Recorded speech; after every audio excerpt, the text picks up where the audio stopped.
Hello and welcome to a wonderful afternoon discussion about Frederic Constant. I'm Susan Chandler, Chief Merchant at Citizen Watch America, and I'm here with Jack Forster, a lifelong watch enthusiast, a big fan of Frederic Constant, and a big fan of what Frederic Constant has been doing recently, both in terms of technical watchmaking and its complications, and in terms of what it's doing aesthetically. And today I think we're here to talk about both. And we're going to start out talking about some of the beautiful mineral dials that Frederic Constant makes, and then we'll talk about some complications as well. Absolutely. Thank you so much for joining us today. Thank you for having me. So I think that what we wanted to do today was talk a little bit about two sort of different but complementary aspects of Frederic Constant. And we wanted to talk about, on the one hand, some of the decorative work that the brand does with its beautiful stone and mineral dials. And then we wanted to sort of show off the technical side of the brand and its achievements in its complications, some of which have interesting technical features that don't kind of like jump out at you at first. Yes, and Frederic Constant is the perfect brand for that because we have been around for 35 years. We've been creating some amazing movements, and now we're really venturing into the world of beautiful new materials for the dials and different ways to really make the brand and the product come alive. So the stone dials that we're going to talk about they're part of a longer tradition in watchmaking of creating watches with dials made from different sorts of semi-precious stones. And there's a huge range of minerals that can be used. And I think today we wanted to talk about Frederic Constant's use of Meteorite, Malachite, and a very unusual material called Aventurine, and a frequently misunderstood material. We have a little piece of Aventurine right here. So we can get into that. Exactly. But where should we start? Well, I think we should start with the Meteorite. Well, certainly a celestial, exciting material, and it's been used a little bit throughout time. But the most amazing properties of it are that it's infused with different materials. It's a combination of materials, everything from iron and everything that has come along the way as this star flew through the sky and landed on Earth. But it's an extremely fragile material too. So being able to create a dial out of it is something quite extraordinary and difficult to do. Yeah, absolutely. The most common type of meteorite used for dials, although not the only type, is nickel iron. So nickel iron meteorites are the most frequently used, and part of the reason they're the most frequently used is, well, number one, they're iron nickel, so they're a little bit sturdier than some of the composite mineral meteorites that can be used. But they also exhibit this beautiful crisscross pattern called a Widmanstätten pattern. And that's a new word for me. Yeah. I mean, it was a new word. It was certainly a new word for me. The name Widmanstätten, that's the name of a German scientist who was one of the first to discover the pattern. There was an English scientist, I think his name was Thomson, but he's not nearly as well remembered, maybe because his name isn't as fun to say as Widmanstätten. In any case, this guy found out that if you take slices of iron-nickel asteroid and you etch them with acid, you reveal these beautiful crisscross patterns of what are extremely large crystals of iron and nickel. And the interesting thing about those crystals is that they take millions of years to form, anywhere from, I think, 10 to 30 million years. So you can't duplicate those crystals on Earth. The way that they form is you have these asteroids in the solar system that are sort of banging around 4 billion years ago. Correct. And they have molten cores, and as the cores, which are iron and nickel, gradually cool down, these huge crystals start to grow. And then when these bodies fragment and the meteorites go sort of spinning off into the void, they eventually land on Earth, and we pick them up and we slice them thin and we make dials out of them. Yes, and this one is from Namibia, so it's certainly a very well-known meteorite. Yeah. I think one of the most beautiful things I find is how that crystalline structure looks on the dial, so we're able to really show that off. And for consumers to have a customer to see that up close and have a little piece of that is really extraordinary. Yeah, I mean, it's amazing to think when you're looking at a meteorite dial that you're looking at crystals that formed quite literally 4 billion years ago at the beginning of the solar system. So it's a connection with a kind of, and it's a great thing to use on a watch because it's a connection to a very kind of deep time that we normally don't get to experience that directly. Yes. And the dials themselves, we're creating product that is even more exciting because we're using platinum case. So in this, incredible combination of luxury materials to this amazing rare meteorite material, it creates an incredible combination. And platinum is a great combination because platinum can only form in some of the most violent events in the entire universe. Platinum is formed in the collisions of neutron stars. and sometimes in massive stellar explosions called hypernovas. That's what you need in order to make platinum. So if you've got a platinum cased watch with a meteorite dial, All works together. it does all work together. This is one of those situations where the science really supports the aesthetics. So in addition to using meteorite, Frederic Constant has used other minerals which are a little bit more terrestrial in their origins. So we have malachite, for instance. Well, it's a gorgeous color. It is. No two alike, which is one of the most beautiful things about it. And with the green, the black striations, all that. But the material is brittle. And when we try to work that into a 0.5 millimeter thickness in a watch dial, it's pretty extraordinary. Yeah, I mean, it's a very challenging material to work with. And I mean, I would have to go and look up the actual numbers, but I think it's probably considerably softer and more fragile than iron nickel meteorite, which is iron and nickel. So malachite is a mineral which gets its color from the presence of copper, and when copper oxidizes, it turns green. The Statue of Liberty is probably the most famous example. It's sheathed in copper and it's turned green over the decades of the external weathering. The interesting thing about the oxidation green in malachite is that it's chemically stable, so it's not going to deteriorate, it's not going to fade. It's going to have the same beautiful, vivid, sort of green banded color. But you see, when 100 years from now, it's still going to look the same. So it's a gorgeous material, and particularly challenging to work with thanks to the relative fragility. So we were talking about this before we started shooting. One of the challenges with making I'm repeating what you told me, if you don't mind. But one of the challenges of making these dials is that every time you create an aperture in the dial, every time you punch a hole in it, the material becomes more and more brittle. So, you look at a watch with a malachite dial, for instance, it's got applied markers. There's a hole drilled for the foot of every applied marker that goes through the dial so that you can attach the applied markers. There has to be a hole drilled in the center for the hands. And, all of these things are challenging to do. Because every time you drill an additional hole, you run the risk of breaking the dial and having to start over again. Yeah. The challenges begin, just getting this material sliced thin enough to work with. That's right. And, consumers know about malachite in rings and cabochons and things like that, but to be able to show this off so beautifully in a dial is rare. And I think that one of the things that can be appreciated now is just the trend in green. The color is so important, so popular. Color is coming back to watches, which I know our Frederic Constant fans absolutely love.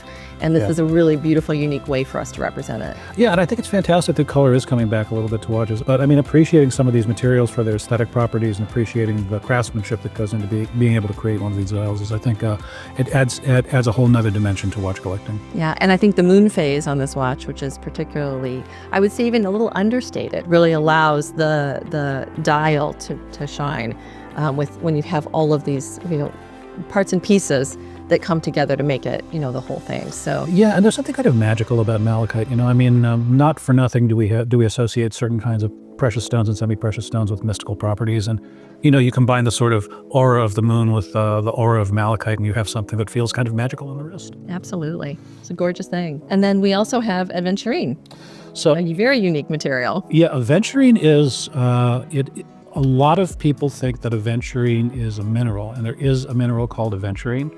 There is. But Aventurine glass actually gave its name to the mineral Aventurine. So the glass was named before the mineral was, which seems kind of backwards. If you look at Aventurine, the mineral, it comes in many different colors, many different shades, many different qualities. It can be an orange brown, it can be blue, it can be green, and it has these little glittering particles of mica inside it, which give it its optical properties as a semi-precious stone. However, what you don't get a lot of in natural Aventurine, in the mineral, is consistency. And the original, the OG Aventurine, and this may come as a surprise to some people, is actually a glass that was invented in the 18th century in Murano, Italy. And supposedly, the glass was invented by accident. So the story goes that a glassmaker had why he would have a setup like this, I really don't know. So maybe it's an apocryphal story, but supposedly he had a container of particles of copper next to a molten mass of glass, and he accidentally tipped the copper into the glass. Surprise. I didn't mean to do that. But look how beautiful it is. And as the copper particles dispersed throughout the glass, they got a material that nobody had ever seen before, which is called Aventurine after Aventura, which in Italian means by accident, by fortunate accident. So it's actually a glass, and it makes absolutely beautiful dials. And the nice thing about using Murano glass, true Aventurine glass, is that you get this very, very beautiful depth, this very, very saturated blue color, and also you get much greater consistency from watch to watch than if you use the mineral. And again, the mineral was actually named after the glass, not the other way around, which came as a surprise to me. And I think we have the same comment about the fact that, we've created this aperture in the middle of the glass, right, and the same structural challenges, which is, very, very interesting for the brand to figure out how to work with this material. It's a stunning material because it kind of looks like it shines and flecks, and, very celestial in itself. It's like looking up at the night sky. Exactly. On a clear night away from the city where there's no light pollution, and you can see the sky as it was meant to be seen. That's right. Okay, so that's those are our 3 beautiful materials. And since we were talking about the Aventurine glass Tourbillon, maybe we were going to talk a little bit about some of the distinctive technical features of Frederic Constant watches, and the Tourbillon is, I think, a great place to start. So the Tourbillon, the story of the history of the Tourbillon is something that's, I think, probably reasonably well known by most watch enthusiasts. So the Tourbillon was patented by Abraham Louis Breguet in 1801, and it was originally designed. It was something of an experiment. So one of the basic problems in watchmaking is that a watch will run at a slightly different rate depending on how it's held. So if the watch is dial up, it'll run at a different rate than if it's held with the crown up or in some other position. So Breguet thought to himself, well, maybe there's a sort of Alexander the Gordian's knot solution to this problem. I'm going to take all the components that are affected by gravity, I'm going to put them in a rotating cage, and the cage is going to rotate in the same plane as the movement, which means that instead of different rates for all the different vertical positions, I'm going to have a single average rate for all of those vertical positions. And then all I have to do is adjust the flat positions to match the one average rate for the vertical positions, and I should theoretically have a perfect timekeeper. And one of the great masters of high-end handmade tourbillons many, many years ago sat next to me at a dinner, and I said to him, listen, this is a highly complex mechanism, and do you really think that you get a better chronometry from a tourbillon always, all the time? And he laughed and said, well, Jack, it's always a struggle to gain more than you lose. So the tourbillon is today still a theoretically better timekeeper. It's challenged to pass the technical properties of modern wristwatch chronometers, but the intellectual fascination of the tourbillon remains, and the historical fascination of the tourbillon remains. And for most of the history of the tourbillon, these were extremely unusual watches. They were very, very rare. They were made, and they, now, having said what I said about tourbillons and accuracy, the truth is that tourbillons, when they were entered in things like observatory time trials and timing competitions, typically did extremely well. I had an opportunity to look at the chronometer rating of a tourbillon pocket watch made in the late 1800s, and it was tested over a 40-day period, and most days it showed 1 second's deviation in rate maximum, and a lot of the time it showed no deviation at all. So your mileage may vary, but the tourbillon still can offer a significant, albeit nowadays somewhat more theoretical, advantage in performance. The value of our tourbillons are quite exceptional. So we do them in precious metals, we have them in stainless steel, but they are quite exceptional. And Aventurine. At Aventurine. Yeah. Now, I think one of the other complications that we wanted to talk about was the Worldtimer. Worldtimer. Which is one of Frederic, I believe it's Frederic Constant's most popular complications. It is one of our most popular complications. We have had a Worldtimer in the line for quite some time, but we have traditionally done them in a blue, we've done them in black, we've done a white, kind of more everyday look, but now we're really exploring more of an earthy tone. So this new watch that we've come out with has this beautiful khakis and greens, kind of a fur story, absolutely beautiful.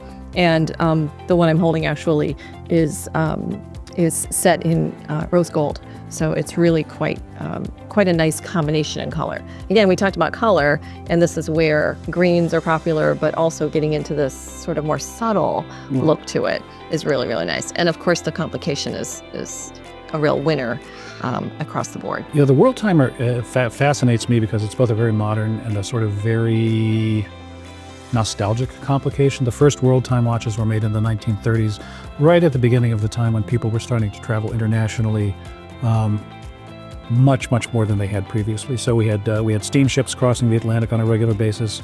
This was the beginning, the very beginning of civil aviation. We had these beautiful, Pan Am Clipper flying boats flying from San Francisco via Hawaii to Hong Kong.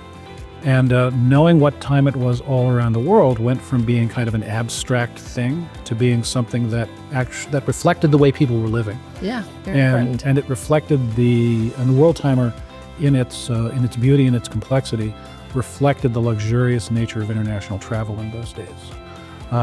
So what a Worldtime watch does, obviously, is it shows you the time simultaneously in 24 different time zones around the world. The time zones each have a reference city, so the reference cities are printed on a ring that goes around the dial, and inside that ring, there's a 24-hour ring divided into daylight, AM and PM, well, daylight and nighttime hours.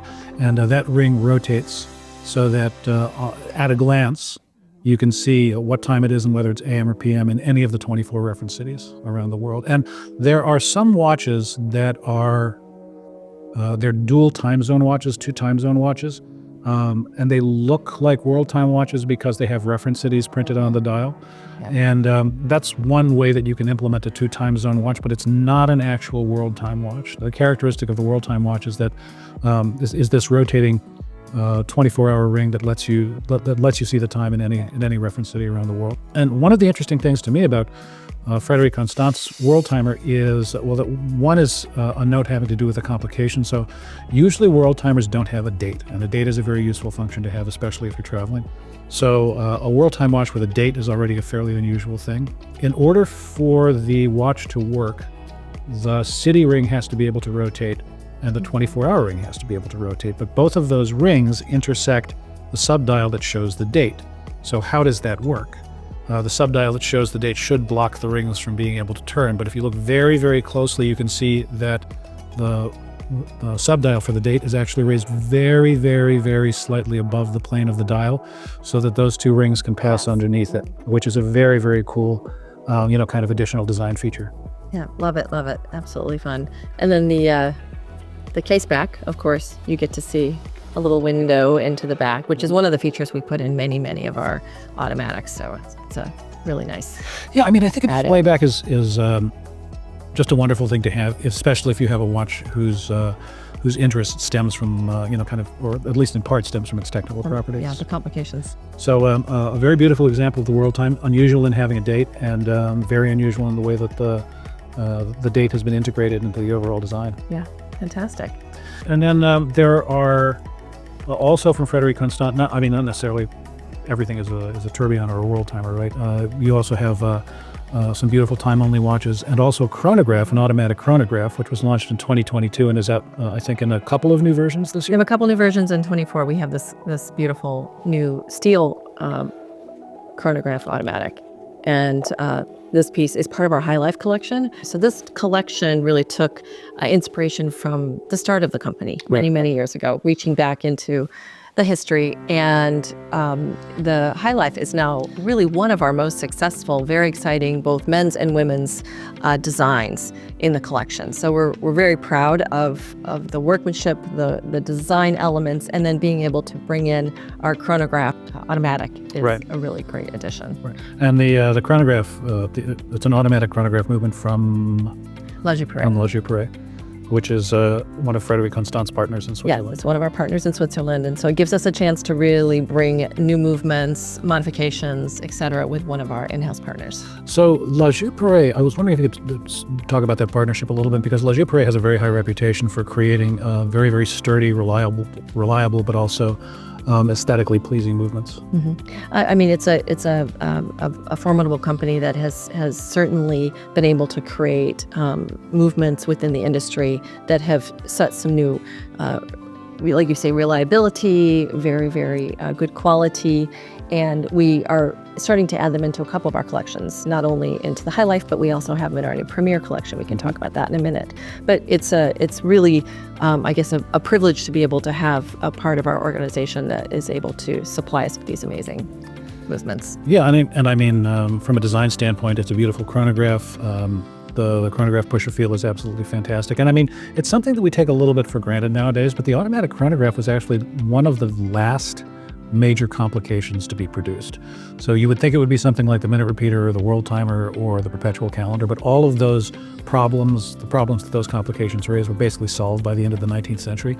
The first successful automatic chronographs did not appear until 1969. Oh my goodness. So it's, and the basic problem is the place where you want to put the chronograph mechanism in a sort of classic chronograph design is also exactly the same place where you want to put the automatic winding system. So figuring out how to get those two things to kind of, cooperate, work together in the same mechanism was a challenge.